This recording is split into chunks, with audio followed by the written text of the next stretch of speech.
ये कहानी सिर्फ एक शख्स की नहीं है, ये कहानी है उस रोशनी की जिसने जुल्म के अंधेरे को चीर दिया। ये किस्सा है उस मासूम की जिसके नाम से आज भी ज़मीर जागते हैं। आज हम सुनेंगे इमाम हुसैन की विलादत तक का सफर, एक ऐसा सफर जो ईरान की सरजमी से शुरू होता है, मोहब्बत से लिपटा हुआ, कुर्बानी से सींचा हुआ। इस्लाम के आने से पहले की दुनिया दो ध्रुवों में बंटी हुई थी, एक तरफ रूमी बाइजेंटाइन तहजीब और दूसरी तरफ सासानी ईरान जहां सोने से जड़ी हुई दीवारें, अग्नि के मीनारों में जलती हुई आगें और खुद को खुदा कहने वाले बादशाह बैठते थे। सासानी बादशाह यजदगर्द की नस्ल खुद को सूरज की संतान कहते थे। ज़ोरास्ट्रियन मजहब में अग्नि पूजन और नस्ल परस्ती का बोलबाला था। वहां इंसानों की कीमत उनके खानदान और जात से तय होती थी। गरीबों और औरतों की कोई आवाज नहीं थी। जंग और ताकत वहां के असल कानून थे। इंसान की रूह से ज्यादा उसकी तलवार का वजन देखा जाता था। मगर इन अंधेरी गलियों में एक हल्की सी उम्मीद थी, एक ऐसा वादा जो आने वाला था, एक ऐसी क्रांति जो जुल्म के उस पत्थर को तोड़ देगी। और उस क्रांति की पहली किरण मदीना से निकलनी थी। अरब की तपती रेत पर मक्के की उस वादी में एक घर था, बैतुल मोहम्मद सल्लल्लाहु अलैहि वसल्लम। यह घर सिर्फ ईंटों से नहीं, नूर से बना था। रसूलुल्लाह सल्लल्लाहु अलैहि वसल्लम की नस्ल में पैदा होने वाले हर शख्स इंसानियत का पैगाम लेकर आते। हजरत अली अलैहिस्सलाम इस घर के वो फर्जंद थे जिनकी परवरिश नबूवत की गोद में हुई। काबा के अंदर जन्म लेने वाले अली अलैहिस्सलाम अपने बचपन से ही ईमान और हक की मिसाल बन गए थे। नबी सल्लल्लाहु अलैहि वसल्लम ने उन्हें बचपन से अपने साथ रखा, सिखाया, संवारा और उनके दिल में अल्लाह की मोहब्बत बो दी।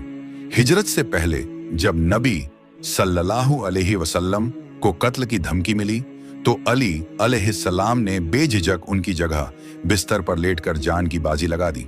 वे एक बहादुर मुजाहिद भी थे और इल्म के समंदर भी। उनकी शादी फातिमा रजी अल्लाहु ताला अन्हा से हुई और इस घराने से शुरू हुआ वो सिलसिला जो इमामत की रोशनी बनकर हर दौर को रोशन करता चला गया। रमजान की रूहानी हवाओं के बाद जब शबान की चांदनी रात आई तो मदीना की एक काली रात नूर में बदल गई। यह 3 शाबान की रात थी। हर तरफ एक अजीब सी खामोशी और सुकून का आलम था। हजरत फातिमा रज़ियल्लाहु ताला अन्हा को दर्द शुरू हुआ और उस घर में जिसे नबी सल्लल्लाहु अलैहि वसल्लम ने बार बार जन्नत का टुकड़ा कहा था, एक नई रूह ने दस्तक दी। जब इमाम हुसैन की विलादत हुई तो नबी सल्लल्लाहु अलैहि वसल्लम को फौरन खबर दी गई। वो उठे, अपने रोशन चेहरे पर नमी और मुस्कान साथ लिए और फौरन बेटी के घर पहुंचे। नन्हे हुसैन को गोद में लेकर नबी सल्लल्लाहु अलैहि वसल्लम ने अपनी आंखें बंद की। ऐसा लगा जैसे जन्नत की खुशबू उनके दामन में समा रही हो। जिब्रील अलैहिस्सलाम उतरे और कहा, आपके इस नवासे का नाम अल्लाह की तरफ से हुसैन रखा गया है। नबी सल्लल्लाहु अलैहि वसल्लम की आंखों में आंसू भर आए। वो रोने लगे। लोगों ने पूछा, या रसूलुल्लाह, क्या आप खुश नहीं? नबी रज़ियल्लाहु ताला अन्हु ने कहा, मेरा ये फूल एक दिन जुल्म की जमीन पर कुचला जाएगा और उसकी शहादत उम्मत को जिंदा करेगी। हजरत हुसैन के बचपन की हर घड़ी नबी सल्लल्लाहु अलैहि वसल्लम की निगाहों के साए में बीती। जब वो पहली बार मुस्कुराए तो नबी सल्लल्लाहु अलैहि वसल्लम ने कहा, यह मुस्कान जन्नत को भी रश्क दिला देगी।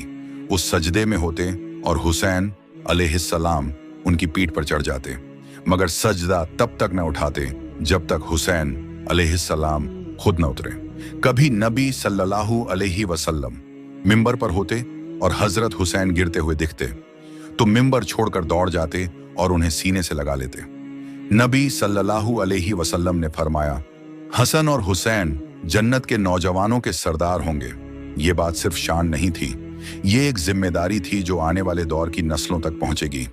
ईरान की धरती जहां कभी ताजों की खनक होती थी, अब वहां एक शहजादी अपने दिल में ईमान लेकर आई। शहर बानो यजदगर्द की बेटी को जब कैद करके मदीना लाया गया तो उसे मालामाल नहीं किया गया, उसे इस्लाम की अजमत दिखाई गई। हजरत अली अलैहिस्सलाम और उनके घराने ने उसे इज्जत दी और उसने इस्लाम को दिल से कबूल किया। उसका निकाह हजरत हुसैन से हुआ। दो तहजीबें एक हुईं। ईरान की शहंशाहियत और मदीना की इमामत एक रिश्ते में बंध गईं। इस शादी से एक ऐसा खून बना जो जमीन की बादशाहत को छोड़कर रूहों की बादशाहत लाया। अब हुसैन रज़ियल्लाहु ताला अन्हु सिर्फ अरब का नहीं, ईरान और पूरी इंसानियत का इमाम बन गया। हजरत हुसैन की पैदाइश सिर्फ एक बच्चे की आमद नहीं थी, ये एक पैगाम था, एक लकीर थी जो बताती थी कि हक और बातिल की जंग हर दौर में होगी। उसका नाम सुनते ही बच्चों में जुर्रत जागती है और बूढ़ों की आंखों में उम्मीद। हर मजलूम उसे अपना रहबर समझता है और हर आजाद रूह उसे अपना इमाम। उनकी पैदाइश ने उम्मत को याद दिलाया कि हक के रास्ते पर चलने वाले अकेले जरूर होते हैं, मगर नाकाम कभी नहीं होते। नबी सल्लल्लाहु अलैहि वसल्लम ने जब हजरत हुसैन को सीने से लगाया था तो एक वसीयत दी थी, जब जुल्म हावी हो जाए और सच्चाई का गला घोंटा जाए तो हुसैन की तरह खड़े होना। हुसैन रज़ियल्लाहु ताला अन्हु एक नजरिया है, वो इस्लाम का ज़मीर है। उनका सफर यहीं खत्म नहीं होता, बल्कि यहीं से शुरू होता है। मुहर्रम की दूसरी तारीख थी जब इमाम हुसैन अलैहिस्सलाम का काफिला करबला की तपती जमीन पर पहुंचा। फरात का पानी पास था, मगर दुश्मनों ने उस पर पहरा बिठा दिया था। नन्हे बच्चों की प्यास और औरतों की बेचैनी एक एक लम्हा भारी होती जा रही थी। यजीद की फौजें रोज बढ़ती जा रही थीं। जहां एक तरफ हजारों की तादाद थी, वहीं इमाम के पास बस 72 जानें थीं, मगर जज्बा वो था जो सैकड़ों से टकरा जाए। करबला की रेत पर जो खामोशी थी वो आसमान के आंसू बन गई। वो जमीन जिस पर पैगंबर का नवासा खड़ा हो और कोई ना कांपे, यही तो इम्तिहान था। आशूरा की रात वो आखिरी रात थी जब इमाम ने अपने साथियों को एक आखिरी बार जमा किया। चिराग बुझा दिए गए और इजाजत दे दी गई कि जो जाना चाहे चला जाए, मगर कोई न गया। सबने एक जुबान होकर कहा, या अब्बा अब्दुल्लाह, हम आपको छोड़ नहीं सकते। उस रात अहले बैत ने इबादत की, सजदे किए, रोए और अलविदा की बातों में रात बसर की। बहनों और बेटियों ने एक दूसरे को गले लगाया। हर चेहरा सुकून में था, जैसे वो जन्नत की तरफ रवाना होने वाला हो। आशूरा की सुबह इमाम ने अल्लाह की हम्द से दिन शुरू किया। एक एक कर उनके साथी मैदान में गए। हजरत अली अकबर अलैहिस्सलाम पैगंबर के हमशक्ल जब मैदान में उतरे तो आसमान थम गया। उनके शहीद होने के बाद इमाम की कमर झुक गई, मगर हौसला न टूटा। हर साथी, हर अजीज, हर रिश्तेदार ने जान दी, मगर शिकवा नहीं किया। ये कोई आम लड़ाई नहीं थी, ये करबला की सरजमीन पर लिखी जा रही एक नबूवी तालीम थी। हजरत अब्बास अलैहिस्सलाम, जिन्हें बाणिए हाशिम का शेर कहा जाता था, जब बच्चों की प्यास हद से बढ़ी तो इमाम ने उन्हें पानी लाने भेजा। फरात तक पहुंचे, मश्क भरी, मगर खुद पानी न पिया। वापस आते हुए दुश्मनों ने दोनों हाथ काट डाले, फिर भी मश्क को सीने से लगाए आगे बढ़ते रहे, मगर मश्क फट गई और अब्बास गिर पड़े।